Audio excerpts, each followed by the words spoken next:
اعوذ باللہ من الشیطان الرجیم بسم اللہ الرحمن الرحیم رب اشرح لی صدری ویسر لی امری واحلل عقدۃ من لسانی یفقہوا قولی۔ حیات الصحابہ رضی اللہ عنہم، حصہ اول، دعوت کا باب۔ حضرت ابو ہریرہ رضی اللہ تعالی عنہ کی بھوک۔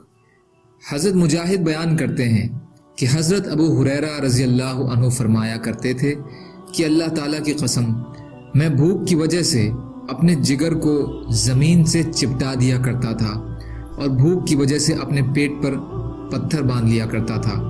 ایک دن میں اس راستے پر بیٹھ گیا جس راستے سے یہ لوگ آتے جاتے تھے، تو حضرت ابو بکر رضی اللہ تعالی عنہ وہاں سے گزرے۔ میں نے ان سے کتاب اللہ کی ایک آیت کے بارے میں پوچھا۔ میں نے تو صرف اس لیے پوچھا تھا تاکہ یہ مجھے اپنے ساتھ گھر لے جائیں، لیکن انہوں نے ایسا نہ کیا۔ شاید ان کا ذہن اس طرف نہ گیا ہو یا ان کو اپنے گھر کا حال معلوم ہو کہ وہاں بھی کچھ نہیں ہے۔ پھر حضرت عمر رضی اللہ تعالیٰ عنہ وہاں سے گزرے۔ میں نے ان سے بھی اللہ کی کتاب کی ایک آیت کے بارے میں پوچھا۔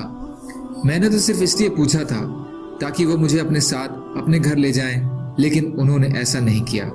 اتنے میں حضرت ابو القاسم یعنی محمد صلی اللہ علیہ وسلم کا وہاں سے گزر ہوا۔ آپ نے میرے چہرے کا مرجھایا حال دیکھ کر میرے دل کی بات پہچان لی اور فرمایا، اے ابو ہریرہ۔ میں نے کہا، حاضر ہوں اے اللہ کے رسول صلی اللہ علیہ وسلم۔ آپ نے فرمایا، میرے ساتھ آؤ۔ میں ساتھ ہو لیا۔ حضور صلی اللہ علیہ وسلم گھر تشریف لے گئے۔ میں نے گھر میں اندر جانے کی اجازت چاہی۔ آپ نے مجھے اجازت دے دی۔ میں نے گھر میں دودھ کا ایک پیالہ رکھا ہوا پایا۔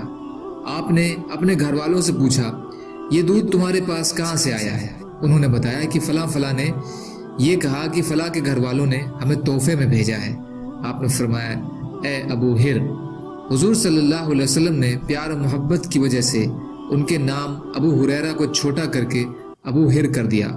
میں نے کہا، حاضر ہوں اے اللہ کے رسول صلی اللہ علیہ وسلم۔ آپ نے فرمایا، جاؤ صفہ والوں کو میرے پاس بلا لو۔ حضرت ابو ہریرہ رضی اللہ عنہ فرماتے ہیں کہ اہل صفہ اسلام کے مہمان تھے جن کا نہ کوئی گھر تھا اور نہ ان کے پاس مال تھا۔ جب حضور صلی اللہ علیہ وسلم کی خدمت میں کہیں سے ہدیہ آتا تو خود استعمال کرتے اور اہل صفہ کو بھی دے دیتے، اور جب آپ کے پاس صدقہ آتا تو خود استعمال نہیں فرماتے تھے، بلکہ وہ سارا کا سارا مال یا سارا کا ساری چیز اہل صفہ کو بھیج دیتے اور اس میں سے خود کچھ نہیں استعمال کرتے۔ اہل صفہ کو بلانے سے مجھے بڑی پریشانی ہوئی، کیونکہ مجھے امید تھی کہ اس دودھ میں سے مجھے اتنا مل جائے کہ جس سے باقی ایک دن رات آسانی سے گزر جائے گا، اور پھر میں ہی قاصد بن کر جا رہا ہوں۔ جب وہ لوگ آئیں گے تو میں ہی ان کو دودھ پینے کو دوں گا، تو میرے لیے دودھ کچھ نہیں بچے گا۔ لیکن اللہ اور اس کے رسول کی مانے بغیر چارہ بھی نہیں تھا، اس لیے میں گیا اور ان کو بلا لایا۔